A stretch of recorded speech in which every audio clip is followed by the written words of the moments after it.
I've lived in a metaverse for 12 years. I originally started this channel and a blog to showcase a metaverse, which is really just a virtual world.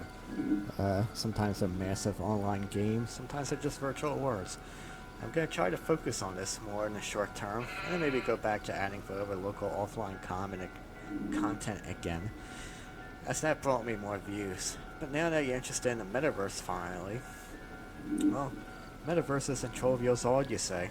Not true. You're thinking of a company with part of that name. A lot of metaverses existed way before that announcement and a current fad.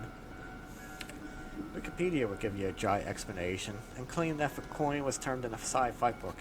I remember reading this book about 30 years ago, along with others that are well known. Then there are movies, too many to remember. Then there are the all-time magazine covers, for virtual glasses, etc. You've been looking for a metaverse and a virtual world for years. So, I've been in Second Life for 12 years. I call it a metaverse. It's a virtual world the size of a large metropolitan city where you can do anything. There was an open source code, and others came online. They were never as big. I recall a few of them when I went to South by Southwest Tech Portion a few years ago in Austin. Minecraft and other such games are newer than too. Now there's a few of these. Some disappeared, some are still around like this one. The new ones are mainly blockchain based. This is really interesting and exciting, but I've been here for 12 years. There are others who are older than me. Not all know the history and the ins and outs.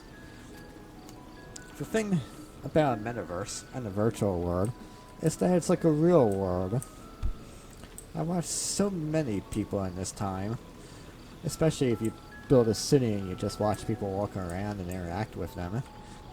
And, well, your avatar becomes an extension of yourself. A lot of psychologists talk about this. People feel about this, especially if they invest a lot of time, even money, in building them, clothing them. A lot of people are interested in clothes online. Some aren't. It all depends. And, well, people's behaviors seem to become the same online and offline. Now, in tourism, there are psychological terms for different groupings of people. A minority of people are allocentric versus psychocentric. Psychocentric people are those who do not explore off the well-known path. They stick to their things. This is what franchises and chains are based on. You want the same experience over and over. You stay in your own clique. You stay in your neighborhood bars, etc. Their routines and their hobbies. Allocentric people are explorers. They're the ones that go anywhere. They like change. They like to do things different every time. I see the same happening online. So this is why you can't rely on certain people's interviews and whatnot, because who's explored the entire Earth? Who's looked at everyone and how they behave? There are people who don't even know everything here. I don't even know everything here. So the reason I say is, first, is because you see a lot of articles about the metaverse, or even Second Life, that they write about specifically, and they're just written by someone with a deadline, and they look for the first thing they see. A group of people sitting in a circle, a club, talking. That's where you're going to go and interview people, and that's what you get. But it's more than that. It's a virtual world. So what is it? Well, as you can see right here, I build cities. I build my own. I got these crossing gates. Everything's edited. Traffic signals program.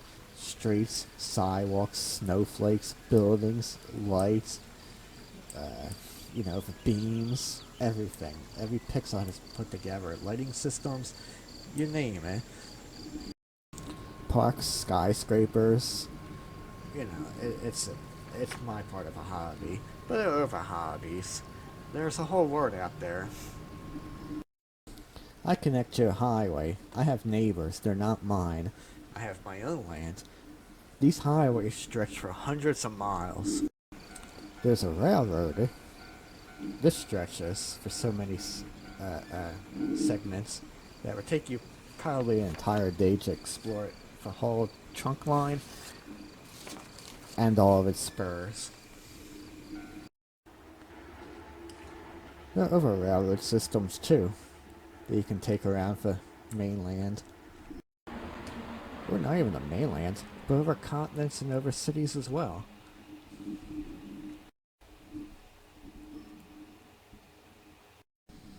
I can be a tourist in places that I have difficulty even getting to, whether it's geographically, financially, pandemically.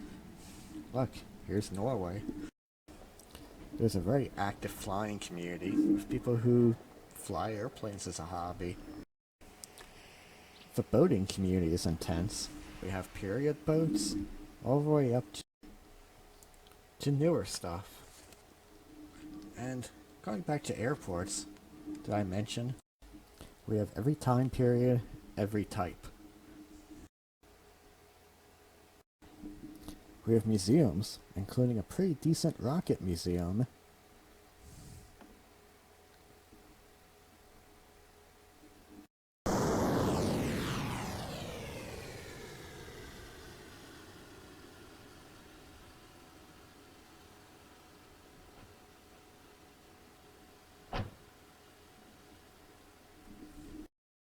Or for whimsical.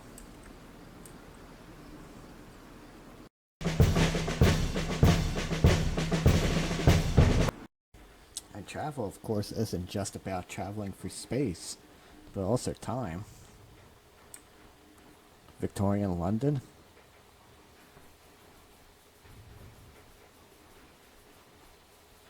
And there's even subgroups.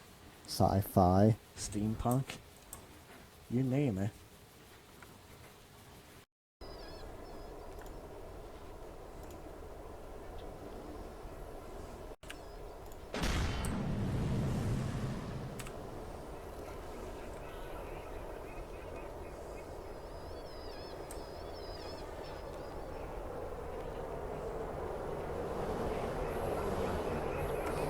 Old Kowloon, formerly in Hong Kong. And on, and on, and on. And lots of other things I probably haven't even found yet. So the point is, that the place is user-generated. Things come and go. Sometimes our favorite places vanish, and never spring up. I've been here for 12 years. I've yet to see an article that has done any of this justice.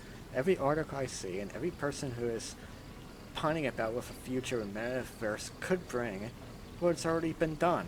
It's here. You could do it. Just because none of the platforms are connected, none of them are, and there probably won't be. And this one is more mature in my opinion, and better looking than the rest. The rest all look the same. They're kind of blocky. This, we have 3D modeling, and we import it in there. It's some of the places are photorealistic. Maybe not the ones I showed you today. Maybe some are, but they get more and more breathtaking as time goes on.